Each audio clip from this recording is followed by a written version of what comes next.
Buenas, en este videito vamos a hablar un poco del concepto de velocidad cuadrática media, cuya fórmula obtenida a partir del modelo cinético de los gases es 3 por la constante de los gases ideales por temperatura dividido el peso molar de una molécula, ¿sí?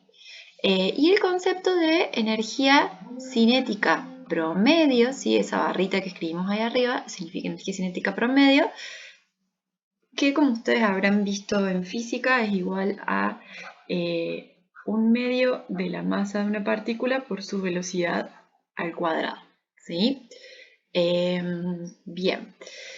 Respecto a la velocidad cuadrática media para una dada molécula, vemos que esta depende con la raíz de la temperatura, ¿sí? Y con la raíz de la inversa del peso molar, ¿sí? Vimos que de alguna manera cuando hacemos la distribución de Maxwell-Boltzmann, donde vemos la fracción de moléculas que están a una dada velocidad, ¿sí? Hay una distribución de este tipo, donde por acá está la velocidad cuadrática media, ¿sí? Tenemos la fracción de moléculas en función de la velocidad, ¿sí? Bien. ¿Qué pasa cuando analizamos la energía cinética promedio para una muestra de gases? Bueno, si nosotros reemplazáramos a la velocidad cuadrática media acá, ¿sí? Bueno, obtendríamos lo siguiente. Bien, para empezar vamos a plantear el concepto de energía cinética promedio molar, ¿sí? Fíjense que acá estamos teniendo en cuenta la masa de una molécula, ¿sí? Entonces, la manera de definir la energía cinética promedio molar es multiplicar a esta expresión por el número de Avogadro, ¿sí? Es decir, para tener ahora para un mol de moléculas, ¿sí? Fíjense que si yo multiplico la masa de una molécula por el número de Avogadro, obtengo el peso molar, ¿sí? De esa especie. Entonces, vamos a ver que a esto entonces podemos reescribirlo, ¿sí? Si junto masa por número de Avogadro como peso molar, ¿sí? Bien, si nosotros reemplazamos la expresión de la velocidad cuadrática media y la elevamos al cuadrado y la colocamos acá, fíjense que lo que vamos a obtener es que tenemos elevado al cuadrado, ¿sí? A la raíz de 3 por R por T dividido peso molecular. Esto nos lleva a definir, ¿sí? El módulo de 3 por R por T dividido el peso molar. Como todos los valores que acá adentro son siempre positivos, podemos reescribir esta expresión de esta manera, ¿sí? Donde vemos que la energía cinética promedio molar, ¿sí? Depende pura y exclusivamente de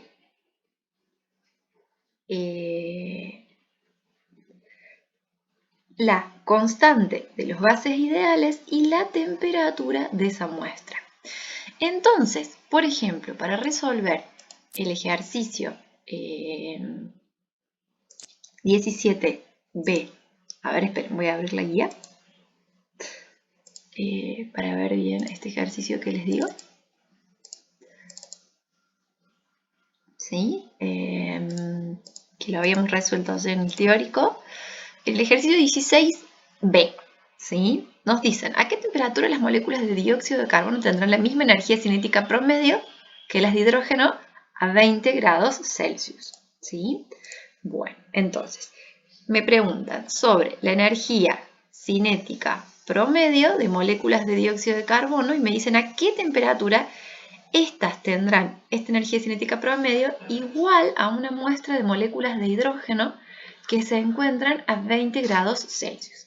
Entonces, como vimos recién, la energía cinética promedio molar es 3 medios de la constante de los gases ideales por la temperatura.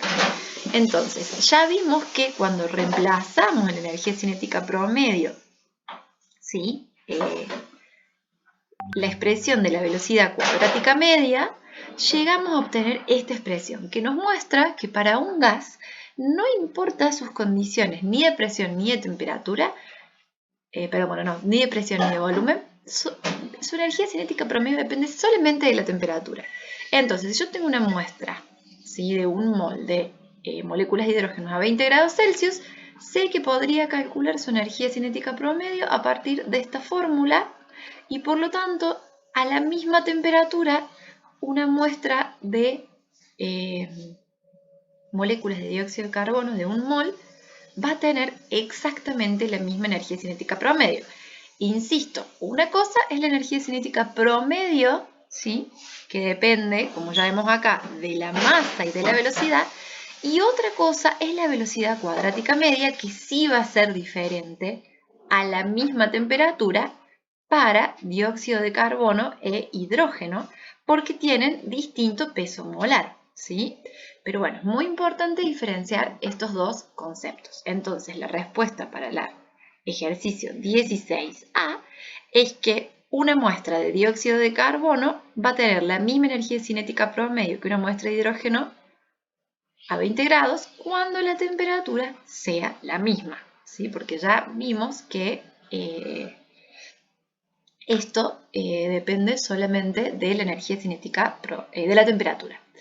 Una aclaración es que muchas veces ustedes van a ver, o quizás en algún momento me han visto escribir como que la energía cinética promedio es igual a 3 medios de la constante de Boltzmann por temperatura. Esta expresión es la energía cinética promedio por partícula, ¿sí? Y fíjense que podemos llegar a esta fácilmente si planteamos que la energía cinética por partícula es simplemente un medio de la masa de una molécula por la velocidad elevada al cuadrado. Bueno, resulta que cuando nosotros en este caso reemplazamos por la velocidad cuadrática media, ya vimos que todo este término quedaba como 3 por R por temperatura dividido peso molar. Ya vimos que el peso molar es igual a la masa de una partícula por el número de Avogadro, ¿sí? Entonces, fíjense que si reemplazamos a peso molar por esta expresión de acá, llegamos, ¿sí?, a que se cancela la masa, ¿sí?, de la molécula, del peso de una molécula, y obtenemos una expresión en la cual tenemos a la constante de los gases ideales dividido el número de Avogadro. Y esto es lo que se denomina constante de Boltzmann, ¿sí? Es decir, la constante de Boltzmann es igual a la constante de los gases ideales dividido el número de Avogadro, y por eso esto es una forma, digamos, es la energía cinética promedio, pero por partícula, no por mol de partículas. Pero fíjense que en esencia lo que seguimos observando es lo mismo, que la energía cinética promedio depende pura y exclusivamente de la temperatura de un gas, y no importa a qué presión o qué volumen ocupe esa muestra de gas. Bueno, a ver, por último podemos aplicar esto a el ejercicio 17, donde nos pregunta, la energía cinética promedio de un mol de oxígeno a 25 grados Celsius será mayor, igual o menor que la de un mol de nitrógeno a la misma temperatura. Entonces, fíjense que de nuevo, en el ejercicio 17 me preguntan si la energía cinética promedio de un mol de oxígeno a 25 grados Celsius, ¿cómo va a ser respecto a un mol de nitrógeno que también está a 25 grados Celsius? Bueno, en este caso puedo plantear la energía cinética promedio molar, que ya vimos que es 3 medios de la constante de los gases ideales por temperatura, donde vemos que si la misma cantidad, indistintamente de la cantidad, ¿sí?, vamos a ver que en promedio la energía cinética va a ser la misma cuando la temperatura sea la misma.